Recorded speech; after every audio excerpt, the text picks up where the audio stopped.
في البدء كان الكلمة والكلمة كان عند الله وكان الكلمة الله.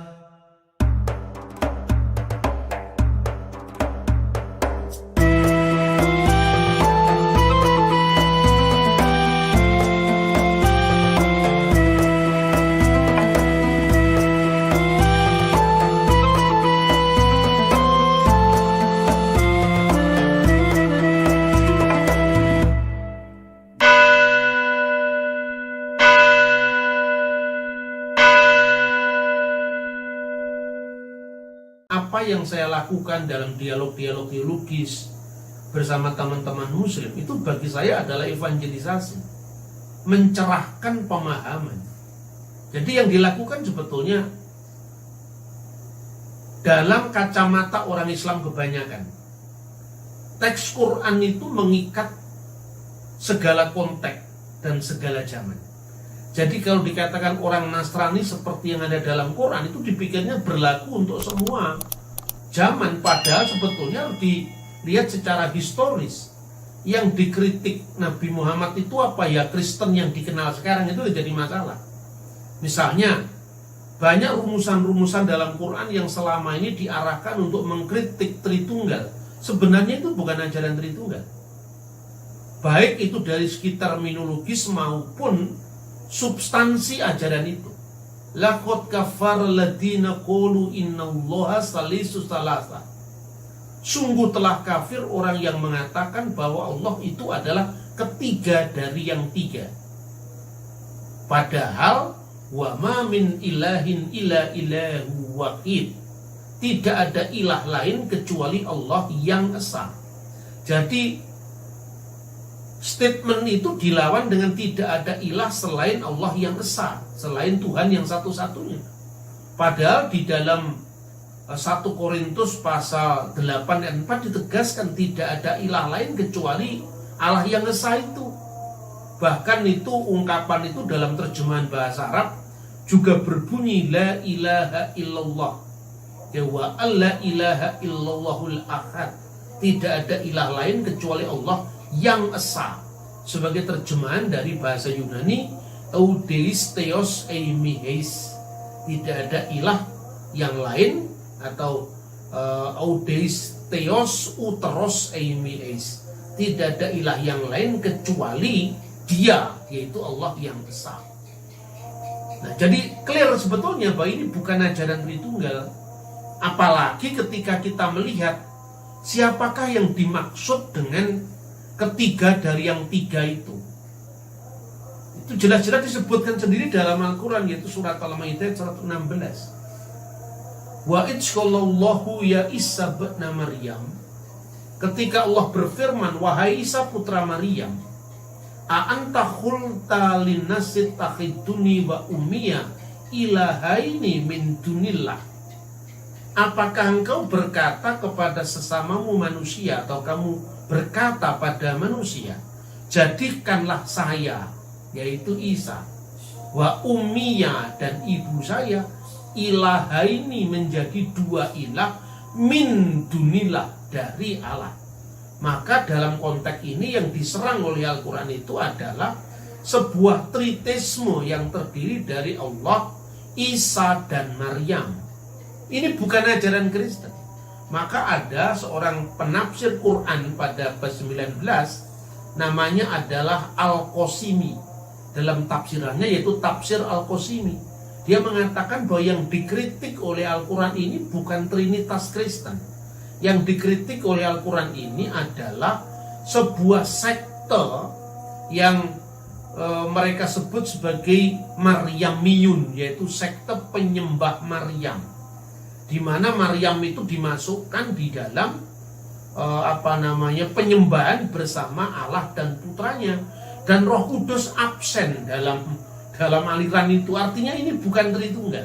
Nah, ini dalam konteks dialog secara terbuka antara Islam dan Kristen pun sekarang sudah mulai disadari bahwa sebetulnya kritik itu bersifat historis pada zamannya Quran, tidak berlaku untuk umat Kristen yang lain, apalagi dengan melihat konteks kita sekarang. Teks lain misalnya, sungguh telah kafir, ya, laqad kafara alladziina qalu innallaha huwal masih ibnu Maryam. Sungguh telah kafir orang yang berkata sesungguhnya Allah adalah Al-Masih, putra Maryam. Ini sebetulnya semacam ajaran Mujassimah Kristen. Mujassimah itu ajaran antropomorfisme. Tidak ada doktrin gereja lewat kitab suci maupun konsili-konsili oikumenis yang mengajarkan bahwa Allah itu adalah Yesus. Tidak pernah ada. Karena gereja, baik itu konsili Efesus yang mengajarkan Kristus itu miapesis tontion logon sesarkomeni, satu kudrat ganda yang berasal dari dua, atau konsili Kalsedon, tidak pernah mengajarkan bahwa Allah itu adalah Yesus. Yang benar, Yesus sebagai firman Allah itu adalah Allah. Kemanusiaannya benar-benar 100% manusia. Maka dalam Injil dikatakan firman itu telah menjadi daging. Artinya firman itu sedemikian rupa bisa dikenali melalui darah dan daging Kristus yang hadir. Seperti itu. Nah, inilah sebetulnya kesalahpahaman yang bisa diluruskan. Kita memahami Tritunggal itu bukan dalam makna seperti Mujassimah Kristen yang tadi dikritik oleh Quran, seolah-olah bahwa kalau disebut anak Allah itu Tuhan beranak. Tidak seperti itu. Nah, semua yang dikaitkan dalam Tritunggal itu adalah bahasa teologis yang sifatnya beyond time, beyond space, di luar konteks ruang, di luar konteks waktu. Makanya sebetulnya orang kebatinan Jawa kan lebih bisa paham tentang pedaring wahyu Tritunggal Jati ini. Pertama, Trinitas dalam hakikat Allah. Ini sering kita kaburkan. Trinitas dalam hakikat Allah itu misalnya diungkapkan di dalam misalnya Matius pasal 28 ayat 19. Dalam nama Bapa dan Putra dan Roh Kudus. Perhatikan kata nama di sini dalam bahasa aslinya itu bentuk tunggal. Esto onomato patros keto iu keto agiu pneumatos. Jadi di dalam nama, satu nama, yaitu Bapa, Putra, dan Roh Kudus. Kemudian kasih karunia Tuhan Yesus Kristus dan kasih Allah dan persekutuan Roh Kudus. Kristus juga berkata di dalam Yohanes pasal 8:42, sebab aku keluar dan datang dari Allah. Tentu yang keluar dan datang dari Allah itu tentu bukan kemanusiaan Kristus, yang jelas-jelas keluar dari rahimnya Bunda Maria. Maka di dalam Lukas pasal 1 ayat 42 dikatakan terpujilah engkau di antara perempuan dan terpujilah buah rahimmu. Nah, buah rahim Maria itu secara kemanusiaan itu adalah Yesus Kristus. Tetapi Kristus sebagai firman tentu itu mijil saking Gusti kang moho langgeng ing jaman kelanggengan. Inilah yang disebut pewahyuan diri ilahi yang kekal, seperti yang tadi ditamsilkan woh kemiri tiba saiki nanging iso dipanen dek wingi. Sebab sekalipun buah kemiri baru jatuh hari ini, artinya inkarnasi itu terjadi. Tapi sebelumnya sang firman itu sudah ada sebelum pernyataannya dalam daging.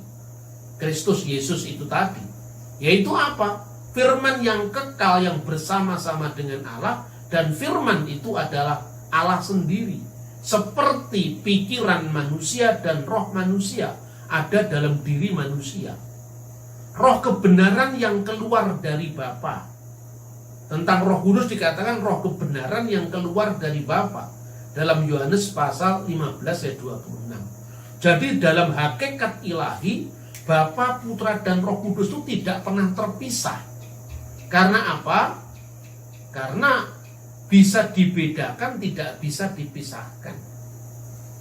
Bisa kapilah tan bisa kapisah tan keno kapisah. Itulah Tritunggal dalam hakikat ilahi. Lalu Tritunggal dalam karya ilahi. Misalnya, pada waktu itu juga bergembiralah Yesus dalam Roh Kudus dan berkata, Aku bersyukur kepadamu Bapa, Tuhan langit dan bumi. Nah, Kristus yang tampak di dunia itu sepenuhnya manusia. Makanya yang dibaptis itu adalah kemanusiaan Sang Kristus. Dalam kemanusiaan Sang Kristus itulah Kristus berkata, Bapa lebih besar daripada aku. Untuk waktu yang singkat dia dibuat lebih rendah dari malaikat, para malaikat, dalam Ibrani pasal 2 ayat 9. Nah, dalam keadaannya sebagai manusia itulah aku bersyukur kepadamu Bapa, dan Allah disebutnya Tuhan atas langit dan bumi. Saat baptisan, Yesus dalam wujud inkarnasinya berada di sungai Yordan. Roh Kudus itu teofani dalam bentuk merpati, penampakan diri ilahi dalam bentuk burung merpati, dan suara Allah di surga. Nah, ketika Allah melalui firman-Nya menjadi daging, tentu saja surga tidak pernah kosong dari firman, karena Allah tidak terikat oleh ruang dan waktu. Saya kira itulah Trinitas dalam karya Allah. Banyak orang-orang memahami seolah-olah Tritunggal itu dibatasi di dalam karya ilahi tadi. Makanya ketika firman menjadi manusia, menjadi darah dan daging, kemudian dibunuh dalam keadaan secara daging, apakah berarti surga jadi kosong? Ya tentu tidak, karena Allah tidak terikat oleh ruang dan waktu. Sama dengan ketika misalnya saya menulis buku. Dapat dikatakan buku itu penjelmaan pikiran saya. Siapa yang membaca buku saya bisa mengerti pikiran saya. Yang satu dengan saya bukan buku itu, yang satu dengan saya adalah pikiran saya. Ketika firman menjadi daging, yang satu dengan Allah bukan kedagingan Sang Kristus di dunia, tetapi firman Allah itu satu dengan Allah. Sebetulnya dalam ajaran gereja ini clear sekali. Kalau kita membaca misalnya dari awal sejarah ya, sampai kepada teologi para bapak-bapak gereja. Nah, kemudian ini bisa saya buatkan bagan seperti ini. Ini kalau orang Jawa ini menyebut sebagai ngelmu tuwo. Jadi menarik ya, kata Bapa itu artinya wujud Allah. Kekristenan itu kenapa tampak rumit? Karena mewedarkan hal yang memang metafisik gitu. Jadi seperti apa? Misalnya tauhid Islam. Ya, tauhid Islam itu kata Pak Agil, sebetulnya tidak ada kata wujud dalam Al-Quran. Eksistensi Tuhan itu tidak ada dalam Al-Quran, katanya Pak Said Agil. Yuk, mana sekarang? Dari 20 sifat Allah dalam ilmu kalam itu. Wujud kita bako mukhalafatul khawatisi qiyamuhu binafsi. Kalau dikatakan laisa kamajri sayun, ada kidam, kidam itu ada, tak berpermulaan. Bako itu kekal, tak berakhir. Ada semua ya. Misalnya dia awal dan akhir, wal awalu wal akhiru wad dhahiru wa batinu wa huwa bi kulli syai'in alim. Tetapi kata wujud sendiri malah tidak ada dalam Al-Qur'an, tidak ada. Kata wujud itu ditarik kesimpulan dari sifat-sifat yang maujud, sifat-sifat yang bisa dipahami dalam keterbatasan manusia itu. Maka fenomenanya itu kemudian ditarik secara teologis bahwa kenapa Allah berfirman? Karena Allah ada, bisa dikenali lewat firman-Nya. Kenapa Allah itu maha mengetahui? Ya, karena bisa diketahui dari ilmunya. Tetapi secara eksplisit yang mengatakan Allah itu ada di Quran dan di hadis tidak ada. Itu dari Imam Asy'ari yang disebut dengan ahli sunnah wal jamaah bersama Imam Maturidi, Imam Ibnu Hambal. Maka sebenarnya segala sesuatu itu sebelum segala ini ada, yang ada apa? Kan gitu kan? Sadurunge jagat bayura tanpa winates iku ana, sing ana apa? Ora ana apa-apa. Orang Jawa mengatakan ora ono apa-apa kejaba saka sing kondo. Karena apa? Karena itu dalam tataran fenomenal yang kelihatan. Tapi di balik itu adanya dunia ini pasti ada kausa prima. Lah itulah yang diwedarkan dalam Tritunggal sebetulnya.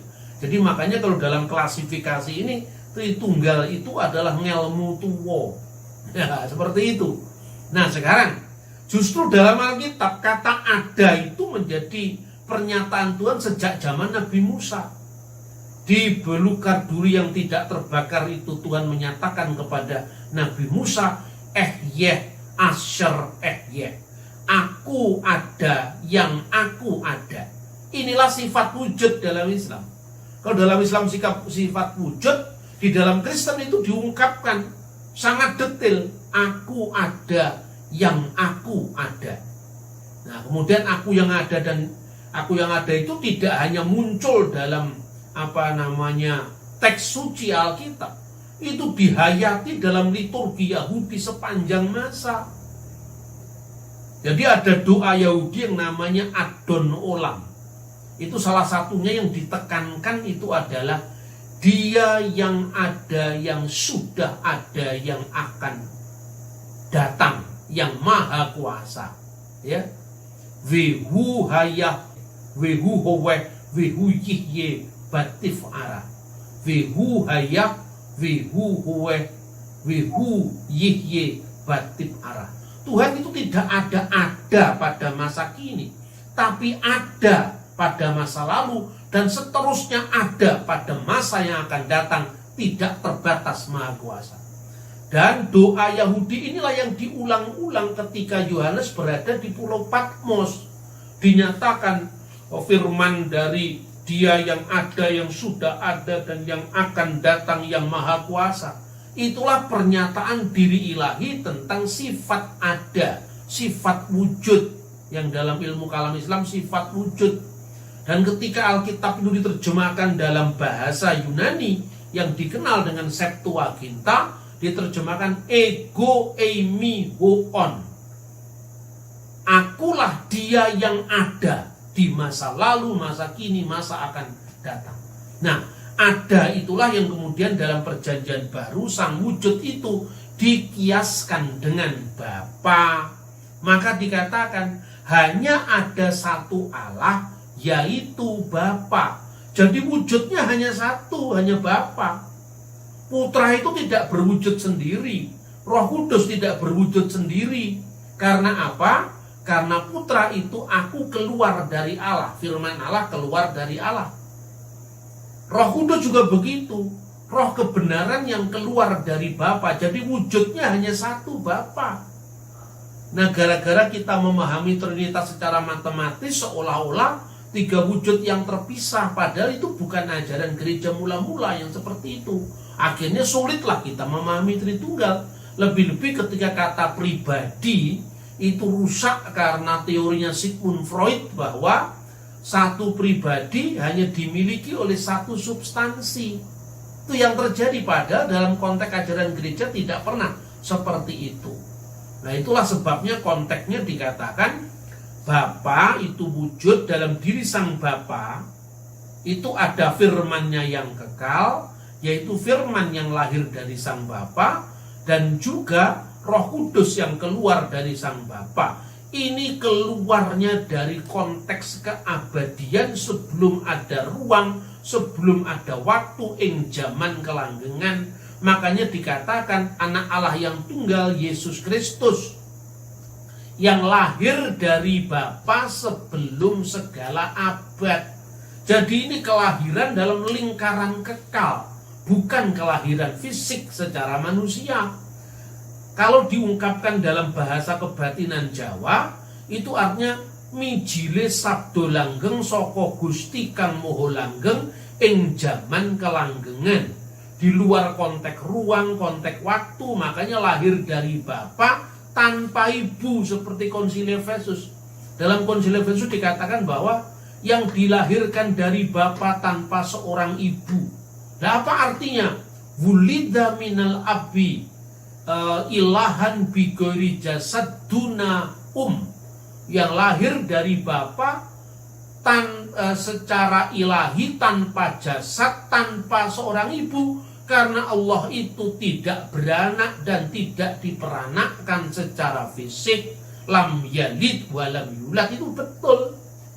Nah kemudian ketika turun ke dunia, wulida min jasadan biduni ab, lahir dari sang ibu tanpa bapak, ya, lahir secara jasad dari sang ibu tanpa bapak, untuk menegaskan bahwa anak yang dikandung Maria itu bukan anaknya Yusuf, tetapi benar-benar oleh karena Roh Kudus. Seperti itu kira-kira Bapak Ibu Saudara-saudara. Jadi sebetulnya dikatakan dalam ilmu kebatinan ini ilmu tua ini.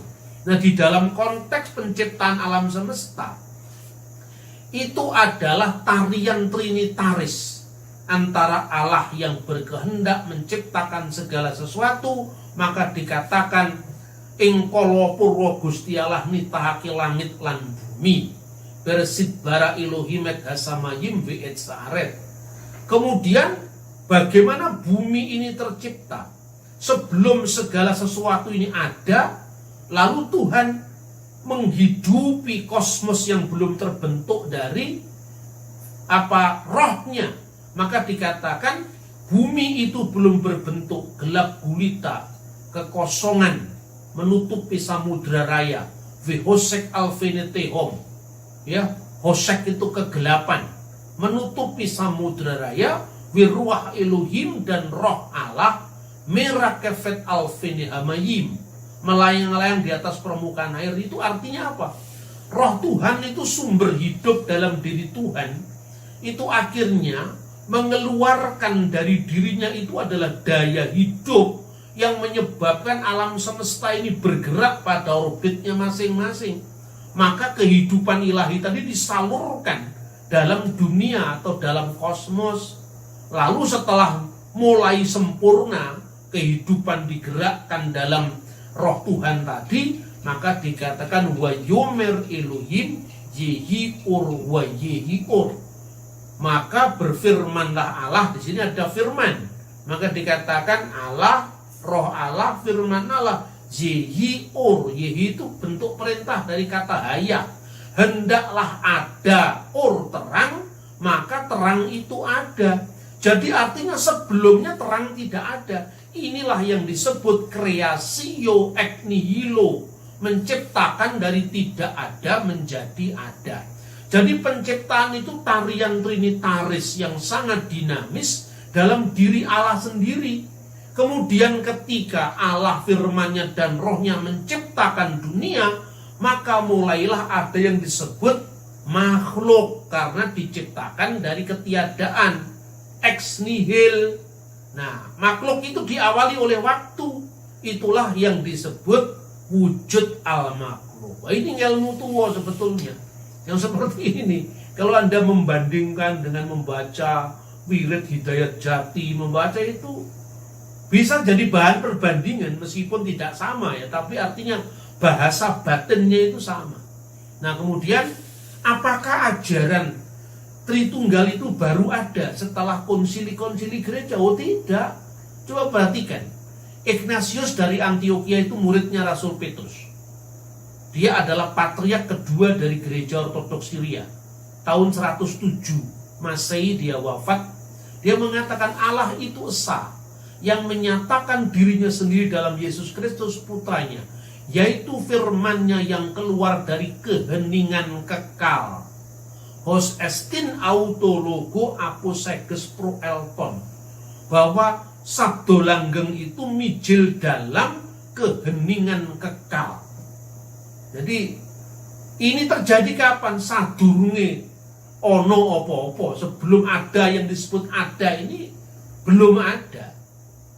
Lalu dalam suratnya kepada orang Efesus, Ignatius muridnya Petrus itu juga mengatakan, yang menurut daging dan menurut roh, sarkikos ke pneumatikos, yang diperanakkan dan yang tidak diperanakkan, genetos ke agenitos, Allah manusia, anthropos theos, yang keluar dari Maryam, sekaligus yang keluar dari substansi Allah.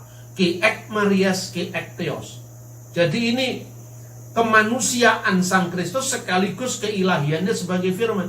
Itu di akhir abad pertama sudah muncul. Kemudian ungkapan Allah yang keluar dari Allah, terang yang keluar dari terang, Allah sejati dan sejati, itu juga bukan pada tahun 325. Itu sudah diungkapkan dalam tulisan Melito Uskup Sardis kira-kira tahun 160-an Masehi. Dan kita ini ketika tidak membaca tulisan-tulisan dari periode muridnya para rasul, inilah yang kemudian mengalami missing link, diskontinuitas sejarah. Saya kira itu. Kemudian Clement dari Roma, murid Rasul Petrus dan murid Rasul Paulus, menulis tahun 95 Masehi. Demi Allah yang hidup, Yesus Kristus yang hidup dan Roh Kudus. Jadi Tritunggal dalam konteks penyembahan. Lalu muridnya dari Polikarpus, jadi Yohanes punya murid namanya Polikarpus, Polikarpus punya murid namanya Irenaeus. Irenaeus mengatakan dalam bukunya Regula Fide, Allah yang Maha Esa, yang oleh firman-Nya yaitu putranya telah menyatakan dirinya sendiri di atas segala sesuatu, sehingga kita mengenal Allah hanya melalui firman Allah. Firman Allah secara kekal ada bersama Sang Bapa, tanpa permulaan. Dahulu tanpa permulaan, maka dikatakan sebelum segala abad dalam pengakuan iman. Allah tidak bergantung dengan sesuatu apapun, tetapi oleh firman dan Roh Kudusnya Allah telah menjadikan, mengatur, memerintah segala sesuatu dan menitahkan semuanya menjadi ada.